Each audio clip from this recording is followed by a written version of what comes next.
Nos encontramos en el libro de los Hechos de los Apóstoles y estamos considerando el gran ministerio del apóstol Pablo aquí en la gran ciudad de Éfeso, una de las grandes ciudades de la antigüedad, y en muchos sentidos vengo comentando con vosotros al considerar estos pasajes de Éfeso, de Pablo en Éfeso, como de alguna manera casi podríamos decir que el libro habría concluido aquí, el libro de los Hechos de los Apóstoles, puesto que está alcanzando ese lugar en el que el Evangelio de nuestro Señor Jesucristo va a manifestar el gran poder que encierra. Y por eso vemos que Lucas dedica tanta atención al ministerio de Pablo en Éfeso. Si hemos estado mirando estas cosas con detalle, y si no, yo os animo a que así lo hagáis, notaréis, ¿no?, cómo realmente el ministerio en Éfeso es un ministerio al que Lucas presta particular atención. Y como él hace eso, pues nosotros también tenemos que prestarle más atención a pasajes como estos, puesto que hay algo ahí que nos está comunicando sencillamente por la extensión y los múltiples detalles que menciona. Y nos encontramos en esta ocasión en el capítulo 19, versículos del 10 al 12, donde dice: Pablo así continuó por espacio de 2 años, de manera que todos los que habitaban en Asia, judíos y griegos, oyeron la palabra del Señor Jesús. Y hacía Dios milagros extraordinarios por mano de Pablo, de tal manera que aún se llevaban a los enfermos los paños o delantales de su cuerpo y las enfermedades se iban de ellos y los espíritus malos salían. Me gustaría que pudiéramos prestar atención a esta manifestación durante el ministerio del apóstol Pablo que menciona aquí Lucas al final del versículo 12, donde dice: y los espíritus malos salían. Hemos ya mirado algún aspecto de lo que esto significa en algún mensaje anterior, pero es necesario que volvamos nuevamente a considerarlo por la gran importancia que tiene aquí en la ciudad de Éfeso, en el testimonio del Evangelio en la ciudad de Éfeso. Y lo que tenemos que darnos cuenta es que realmente Lucas está llamando nuestra atención sobre lo que está aquí aconteciendo en Éfeso para que nosotros también seamos conscientes de lo que significa el ministerio del apóstol Pablo. Cuando pensamos en Pablo, ¿en quién estamos pensando?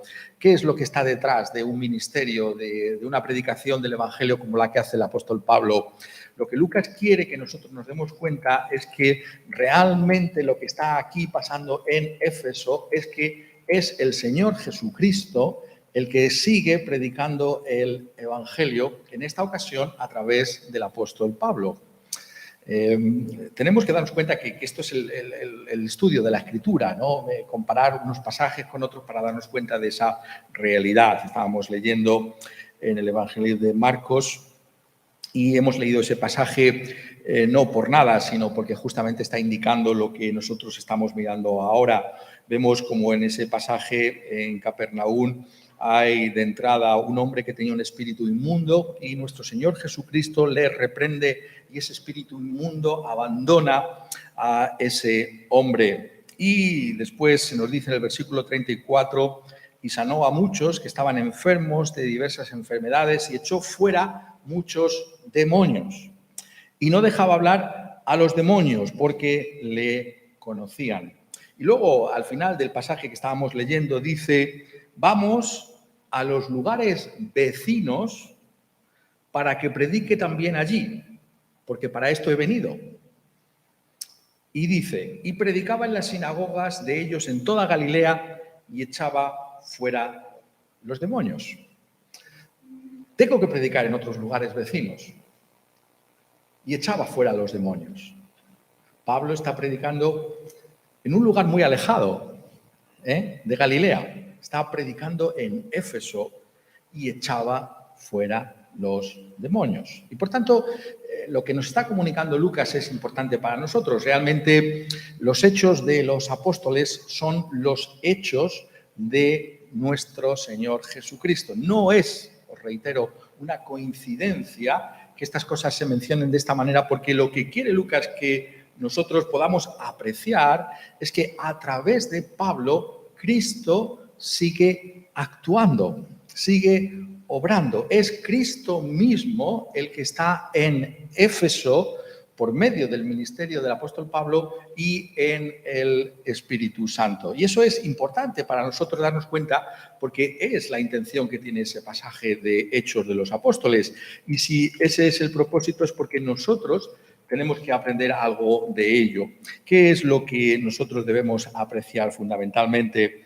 Es por qué estos espíritus inmundos salen. Más concretamente, el lugar donde estos espíritus malos salen y cómo salen. ¿Por qué salen? Estas son las preguntas que me gustaría que pudiéramos contestar en esta ocasión. ¿Por qué, lo pongo de otra manera, los espíritus malos salen también bajo el ministerio del apóstol Pablo? Porque podríamos decir, Jesús era el Hijo de Dios. Y claro, los diablos se sujetan al Hijo de Dios. ¿Cómo no lo van a hacer? Pero aquí estamos ante un hombre como nosotros. Uno que no es Dios y un hombre perfecto. Y sin embargo se nos dice exactamente lo mismo y de un modo que notemos que está buscando que hagamos ese paralelismo. Los espíritus malos salían.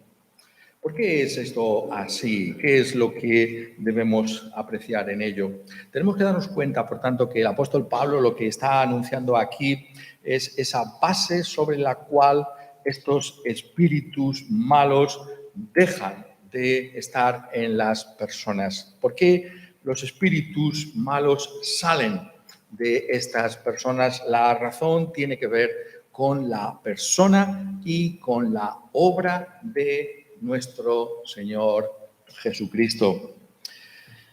Estábamos también leyendo en ese sentido un pasaje interesante porque está exactamente mostrando por qué los diablos se sujetaban al apóstol Pablo. Me refiero a ese pasaje que leíamos en Colosenses y en el capítulo 2.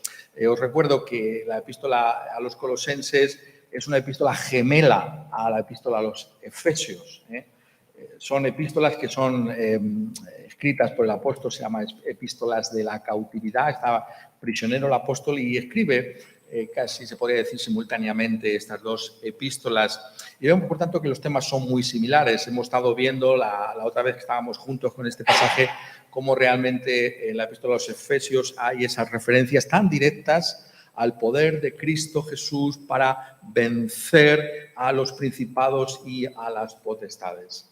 Y por tanto no nos puede sorprender que en esta epístola a los Colosenses esto también forme parte de la exhortación que hace el apóstol. Lo dice particularmente en Colosenses capítulo 2, versículo 15, donde afirma: y despojando a los principados y a las potestades, los exhibió públicamente, triunfando sobre ellos en la cruz. Esta expresión, principados y potestades, es la manera en que la Escritura se refiere a Satanás y a todas sus huestes de maldad. Y lo que Pablo está escribiendo a los colosenses es que hay un lugar en el que Satanás ha sido derrotado de una manera decisiva. ¿Qué lugar es ese? Ese lugar es la cruz. Dice aquí con toda claridad que es en la cruz donde Satanás fue derrotado. Versículo 14, anulando el acta de los decretos que había contra nosotros, que nos era contraria, quitándola de en medio y clavándola en la cruz. Y por tanto, lo que nos está indicando constantemente la Escritura es que la cruz es central en lo que es la fe cristiana. Lo que significa que el Hijo de Dios encarnado muriera a favor de pecadores como nosotros en aquella cruz. El significado y, en esta ocasión, el poder que hay en esa muerte de Cristo Jesús en la cruz. Y, por tanto, podemos dar gracias a Dios que estamos centrados en esa cruz del Calvario. ¿El cristianismo es la cruz o no es? El cristianismo tiene que ver con la comprensión de la obra de Cristo Jesús en la cruz del Calvario o no es cristianismo. El cristianismo fundamentalmente exhibe una cruz, no físicamente, no visualmente, sino el significado de aquel que murió en aquella cruz para el perdón de todos nuestros pecados. Y por tanto tenemos que darnos cuenta de que esto es central y que no hay predicación del Evangelio que resulte evangélica si no enfatizamos la cruz. Esto es necesario que lo digamos constantemente, porque podemos muchas veces, sin darnos cuenta, deslizarnos, ¿no?, de esa centralidad que toda la Escritura pone en la cruz del Calvario y poner el acento en otros aspectos de la fe cristiana. Y podemos decir, bueno, pues tenemos que dirigirnos y tenemos que tener en cuenta otras cosas y mirar que hay otras cosas, otros problemas acuciantes en la sociedad, ¿no? Y tenemos que referirnos a estas cosas. Pero lo que se nos dice constantemente en las Escrituras es que la cruz debe siempre ocupar ese centro, que tenemos que hacer un esfuerzo supremo para poner la cruz del Señor Jesucristo en el centro de todo lo que significa ser evangélicos.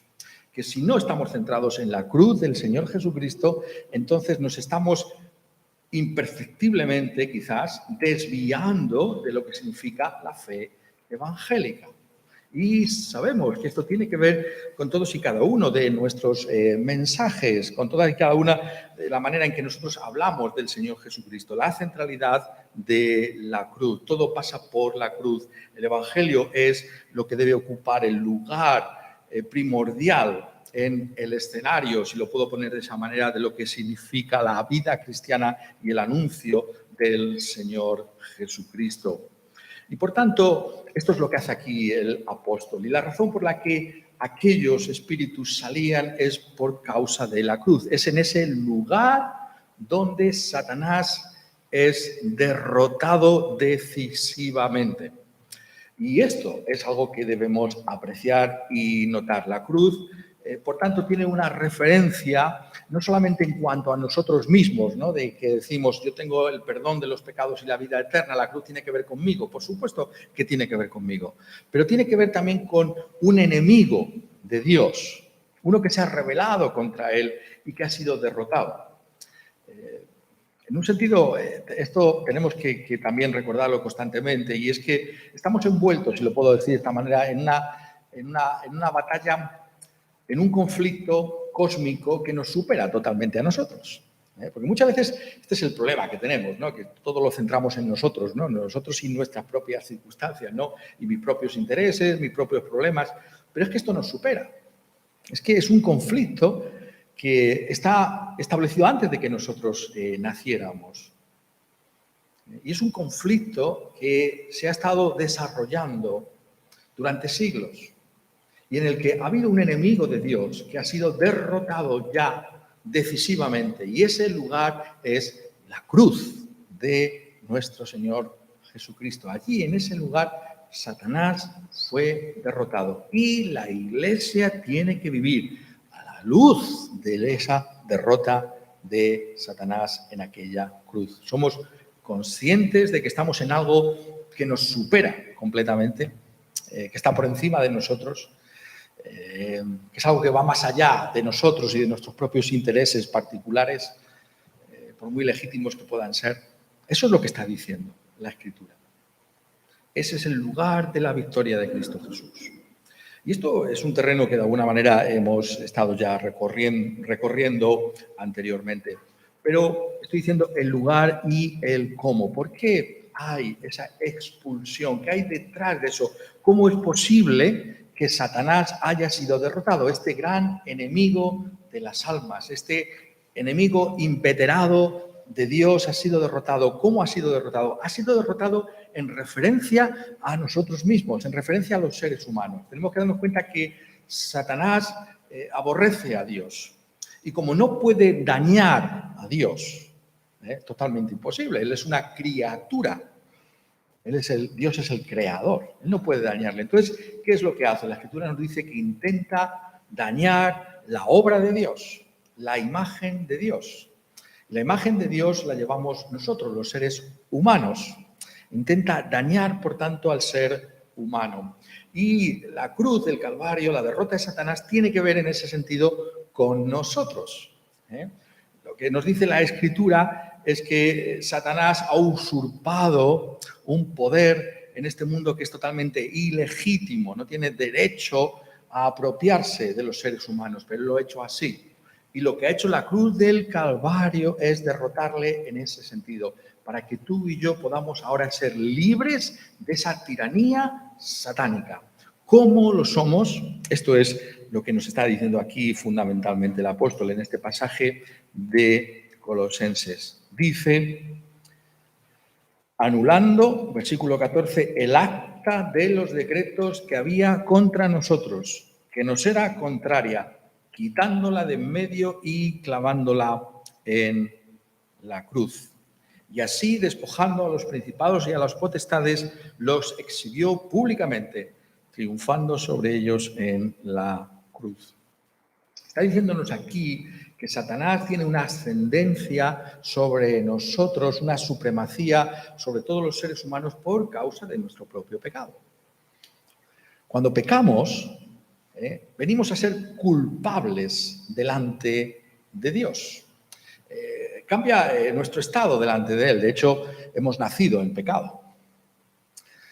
Y somos considerados por Dios como culpables. Hemos roto la ley de Dios. Hemos nacido en pecado, dice la Escritura. Esto es algo tan profundo que muchas veces no somos totalmente conscientes de lo que significa que estamos en pecado.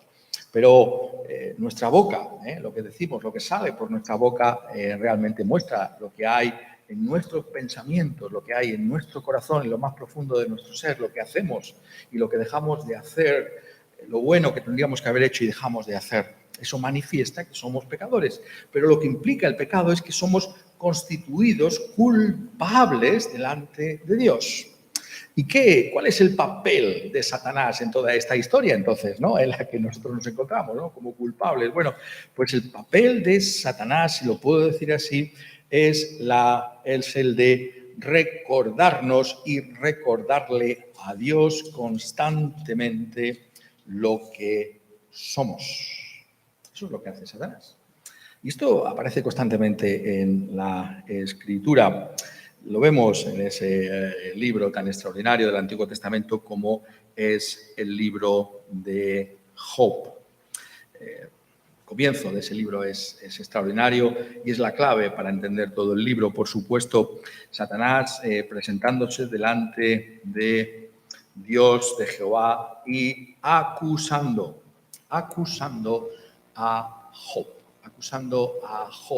de pecado, acusando a Job de que realmente hay un interés sórdido en ese servicio que rinde a Dios. Claro, tú le has hecho mucho bien a este hombre y cómo no te va a servir. Él realmente es un hombre pecador.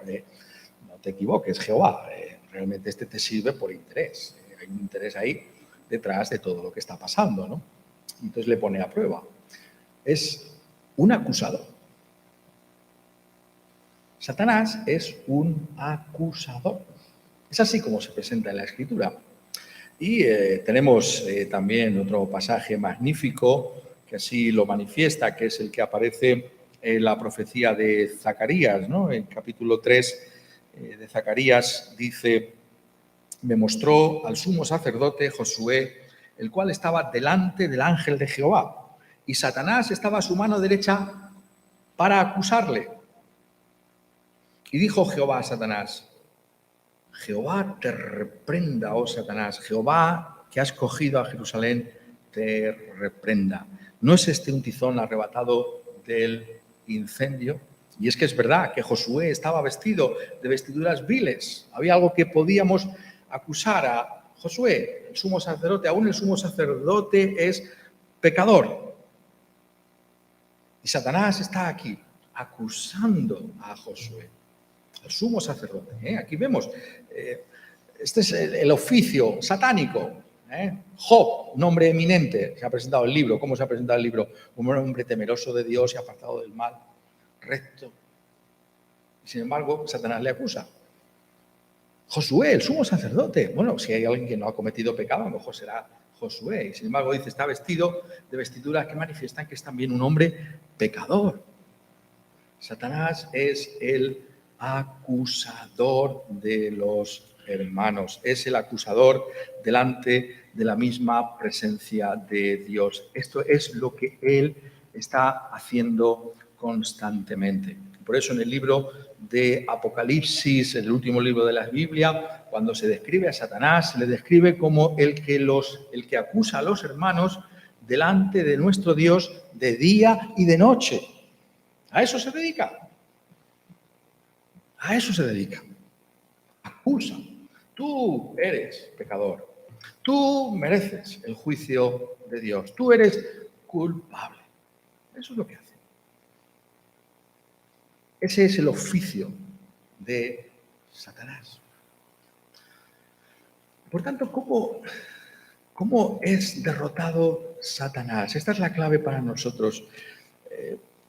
Es algo tremendo porque sabemos, si de verdad conocemos nuestro propio corazón, que es verdad, que hay una base para ser acusados delante de Dios. Si de verdad nos conocemos como tenemos que conocernos a nosotros mismos, sabemos que tiene razón, que somos culpables delante de Dios, que hay una base para esa acusación, que eso está ahí. ¿Cómo podemos nosotros ser salvos entonces? Si hay una base legal, clara y evidente de que somos culpables delante de Dios. Algo que el apóstol dice aquí, que se puede poner hasta en un documento, ¿no? Aquí está escrito todo lo que hemos hecho de mal, todos nuestros malos pensamientos, toda la realidad de lo que somos. Pues bien, la obra de la cruz tiene que ver justamente con eso que Satanás tiene para acusarnos. Dice en el versículo 14 de Colosenses 2, anulando el acta de los decretos que había contra nosotros, que nos era contraria, quitándola de en medio y clavándola en la cruz. Eso es lo que hace Cristo Jesús y derrota en ello decisivamente a Satanás. Aquí está toda la acusación. Aquí está el cargo del fiscal contra la iglesia, contra cada uno de nosotros. Hemos hecho lo malo en los ojos de Dios. Y lo que hace Cristo Jesús es anular completamente esos cargos. ¿Por qué? Porque el justo paga en aquella cruz por nosotros los pecadores. Cubre con su sangre ese acta y por tanto ese acta queda totalmente a un lado. No tiene poder para condenarnos delante de Dios. Por eso hemos leído en Zacarías, ¿qué profundidad hay en ese pasaje? Zacarías 3. Jehová te reprenda. ¿Quién puede reprender a Satanás? Nuestro Señor Jesucristo, que ha sellado la boca acusadora de Satanás contra la iglesia. ¿Por qué? Porque ha respondido perfectamente con su muerte en la cruz por nuestros pecados. Por eso dice que la victoria tiene que ver con la cruz, con el hecho de que allí, en ese lugar, ese acta ha quedado anulada para siempre jamás contra la iglesia. Y por tanto, aunque Satanás trate constantemente de acusarnos de nuestra culpa, nosotros siempre le podremos decir, pero mira, a uno que derramó su sangre y dio su sangre en la cruz por mis pecados. Sí, es verdad, yo soy culpable a los ojos de Dios, pero hubo uno que estuvo dispuesto a morir en esa cruz por mí, para que ahora tú no puedas acusarme delante de Dios y condenarme por causa de mi propia maldad. Y ahí es donde está la derrota de Satanás, porque no puede ahora acusarnos decisivamente delante de Dios. No tiene argumentos, porque la sangre del Señor Jesucristo ha sido derramada en la cruz. Y por eso en ese pasaje que Leí hace un momento en el capítulo 12 de Apocalipsis y nos dice, y fue lanzado fuera de la presencia acusadora, la presencia en la que acusaba, la presencia de Dios en la que acusaba a la iglesia, fuera. ¿Fue lanzado fuera quién? El gran dragón, la serpiente antigua que se llama Diablo y Satanás, el cual engaña a la tierra, y fue arrojado a la tierra, y sus ángeles fueron arrojados con él. Entonces oí una gran voz en el cielo que decía, ahora ha venido la salvación, el poder y el reino de nuestro Dios y la autoridad de su Cristo, porque ha sido lanzado fuera el acusador de nuestros hermanos, el que los acusaba delante de nuestro Dios de día y de noche. Esa es la realidad, es un hecho objetivo. Cristo ha vencido a Satanás, le ha acusado, ya no puede traer un cargo condenatorio contra la iglesia. La sangre fue derramada, es un hecho que ha acontecido. Y este es el mensaje que trae la iglesia. Pero algo más, dice, y ellos, versículo 11, le han vencido por medio de la sangre del Cordero y de la palabra de testimonio de ellos, y menospreciaron su vida hasta la muerte. Está diciendo aquí que esta victoria de Cristo Jesús tenemos que apropiárnosla, tenemos que hacerla nuestra. El libro de Apocalipsis va de la victoria de Cristo sobre Satanás. Pero esa victoria es la victoria de la iglesia, pero es una victoria que tienes tú que asumir como propia, que tienes que ir a Cristo Jesús y decir, Señor, sálvame también a mí, que Satanás pueda ser aquel que es vencido precisamente también por esa obra en la cruz a mi propio favor. Que Él pueda responder, no como muchas veces decimos por todos, que tú puedas decir por mí. ¿Responde Cristo por ti delante del trono de Dios? Puedes tú decir, responde por mí. Puedes tú decir eso, que ha respondido por ti. Esto es lo que significa ser cristiano. Esta es la iglesia. ¿Cómo vence la iglesia a Satanás? ¿Cómo puede enfrentarse a un enemigo como este? Solo lo puede hacer con la convicción de que ha sido vencido en la cruz, de que su acusación no tiene base alguna contra la iglesia. ¿Por qué? Porque la sangre del Señor Jesucristo ha borrado nuestros pecados. Por eso, en ese himno extraordinario que encontramos en la epístola a los romanos, donde el apóstol Pablo escala en lo que significa la comprensión de la fe cristiana, después de haber dicho, ahora pues ninguna condenación hay para los que están en Cristo Jesús. En el capítulo 8 de Romanos dice, ¿quién acusará a los escogidos de Dios? ¿Quién acusará? ¿Habéis notado? Lo dice, ¿qué? ¿Quién podrá acusarnos? A los escogidos del Señor, a los que han de ser salvos. Y la respuesta que él mismo da es, Dios es el que justifica. Dios es el que nos justifica. Esas son las buenas nuevas del Evangelio. Ante la realidad de que nuestro Señor Jesucristo es aquel que nos declara justos delante de su Padre por causa de su propia obra en la cruz del Calvario, nosotros podemos estar persuadidos de que Satanás también es derrotado delante de nosotros. Y por eso, como Pablo en Éfeso, podemos estar persuadidos de que las huestes del infierno retroceden delante de la iglesia del Señor Jesucristo. ¿Por qué? ¿Porque somos mejores que otros? No, eso es la moralidad y la religión de este mundo. No, porque tenemos a un abogado para con el Padre, a Jesucristo el justo que responde por nosotros. Y ahí está nuestra fuerza y nuestra fortaleza. El Evangelio que se predicó en Galilea, el Evangelio que se predicó, estamos diciendo exactamente igual, en Éfeso. El Evangelio que ahora se anuncia también en medio nuestro. Satanás no puede con él, ha sido arrojado fuera por causa de la cruz del Señor Jesucristo, por causa de la palabra de la cruz.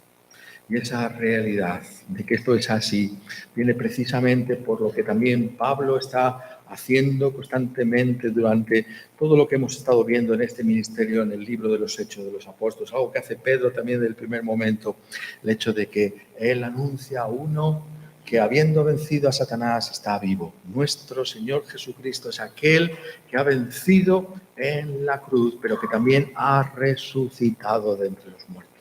Y ese es el mismo evangelio. El mismo evangelio, ambas cosas van juntas, la muerte y la resurrección. ¿Por qué? Porque el hecho de que nuestro Señor Jesucristo esté vivo entre los muertos significa realmente que esa deuda ha sido cancelada en aquella cruz. Si Él no hubiera resucitado entre los muertos, tendríamos que concluir que Dios no aceptó ese pago de la cruz. No lo aceptó. Y por eso Cristo no resucitó.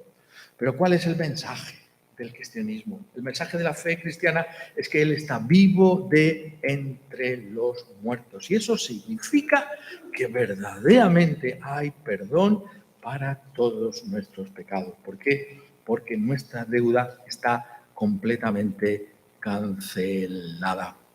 Y por eso el apóstol Pedro también, cuando habla de la resurrección del Señor Jesucristo, dice en 1 de Pedro capítulo 3, versículo 22, quien, habiendo subido al cielo, está a la diestra de Dios, y a Él están sujetos ángeles y autoridades y potestades.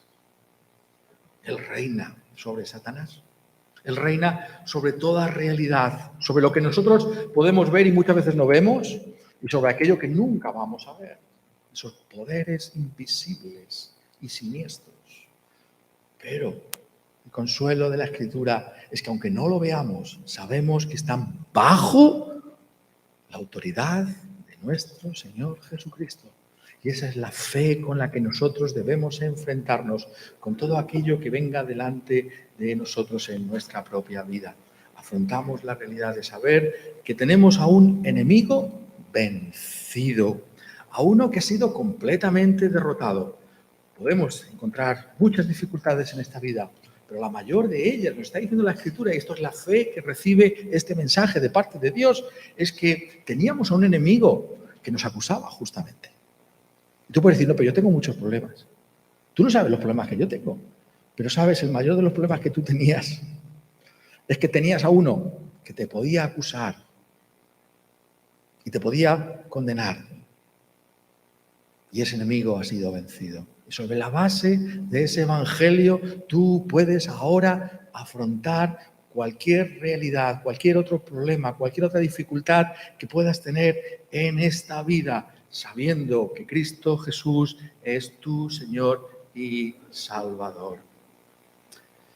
Por tanto, la fe cristiana, a la luz de lo que vemos en Galilea, a la luz de lo que vemos en el ministerio del apóstol Pablo en Éfeso, es fundamentalmente el anuncio de una victoria y de un vencedor, que es nuestro Señor Jesucristo. Por eso, diablos salían durante la predicación del apóstol Pablo. Por eso estamos seguros también de que bajo el anuncio de Cristo Jesús, todas las potestades de Satanás y todo lo que es malo de parte de él no va a derrotar a su propia iglesia, a la iglesia de nuestro Señor Jesucristo. Vivimos, por tanto, por fe en esa victoria, hasta que podamos algún día ver esa conclusión de todas las cosas en la derrota de la muerte, el postrer enemigo que está unido con ese pecado que hemos cometido. Por ello, la Iglesia del Señor Jesucristo puede siempre orar con confianza y hacer suyas esas palabras que el Señor Jesús dejó como herencia a su propia Iglesia. No nos metas en tentación, mas líbranos del malo. Líbranos del malo. Se puede traducir de las dos maneras. Líbranos del mal, pero el griego admite también la otra traducción, líbranos del malo. Esa es la oración. Señor, no nos metas en tentación. En ti está el poder. Y líbranos de Satanás. ¿Por qué lo hará? Porque es un enemigo vencido, es un enemigo silenciado. Él vendrá a tu vida y te dirá, pero es culpable. Y tú en todo momento y ocasión, incluso en tu mayor debilidad, incluso cuando hayamos pecado contra Dios como iglesia y como pueblo de Dios, tenemos que decirle, es verdad, es una vergüenza que como creyente peque. Me avergüenzo de pecar como hijo tuyo. Pero aún en esos momentos, aún en ese momento, tengo a un abogado para con el Padre, a Jesucristo el justo. Y esa es la fe que vence al mundo. Esa es la fe cristiana. Esa es la gloria de Dios en el Señor Jesucristo. Su victoria sobre Satanás, el bienestar de la iglesia, de su iglesia. Quiera Él que podamos siempre vivir a la luz de la cruz, el lugar en el que Jesús venció a todos sus enemigos, a todos nuestros enemigos. Que así sea en todos nosotros. Amén.